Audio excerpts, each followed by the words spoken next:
When Brian is drunk, he calls me the most disgusting, vulgar names that I would never repeat on television. He will drive me crazy asking to go out for a drink over and over again until I get worn down and worn out enough where I just give in. We'll go get a drink. And I'll fool her into having a drink, and then I'll have a drink, and then I'll keep having another one and another one. So the drinks then lead to him wanting to get a bag of cocaine, at which point I have surrendered and given up because I cannot fight any longer. If I try to stop him, he'll just take off and he'll be gone for a day, 2 days. I just never know. Give me my car back. He will literally physically stumble out the door, bouncing off the walls, and leave the house on a mission to find coke or crack. He'll either hang out on the streets for hours or he'll end up hanging out at one of his homies' houses. Just last week, he went on a bender for 3 days, ended up spending about $1,000, came home broke. So why are you in my couch right now? Because I'm looking for You know what? You already tore up my couch, so it's time to stop. When Brian is high, he gets paranoid that he hid something, and so he will pick apart anything that is the closest thing to him, swearing that he left or hid some drugs in there, or he'll accuse me of stealing his drugs.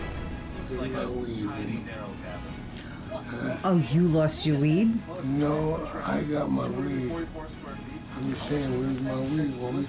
The love of his life, I named her Crackahol, because a man that loves something that much and is willing to lay down his life for her, sacrifice his children, sacrifice his, quote, wife, is clearly in love with that. I ask you what it's like on a good day when things are really good in your life. Tell me what it's like on a really dark day. Do you not like yourself? What do you say to yourself? I didn't want to cry on the show, man. I didn't want to cry on the show. That's okay. Just talk through the tears. It doesn't matter. I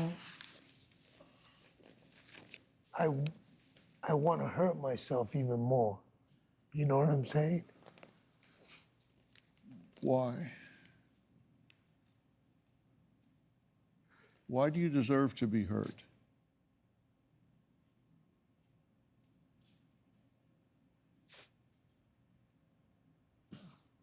Because I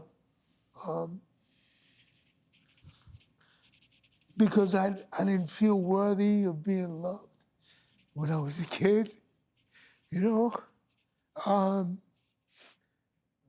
The reason why I became the fighter that I became was because that was the only, for me, it was the only attention I could get from people. You know what I mean? Oh, if they love me now, I'm the champ, you know? As far as my mother's concerned, my mother gave me up to my grandparents. She would promise me that she'd come get me, but I'd sit there and wait. Now, when you promise a child that you're gonna go get them, or that they're gonna be with you again, and the mother doesn't show up, I go crazy, man. Like, what? My mother didn't come when she's supposed, I'm sitting there counting days, like I'm in prison or something, you know? And it tore me up. And it's a shame to say so, but it's hurting me today. You know, I'm 47 years old, you know, and I missed out because of my drug use and because of my drinking. I missed out on a lot of things. Do you have a story or a question for me? Click the link in the description and tell me what in the world is going on.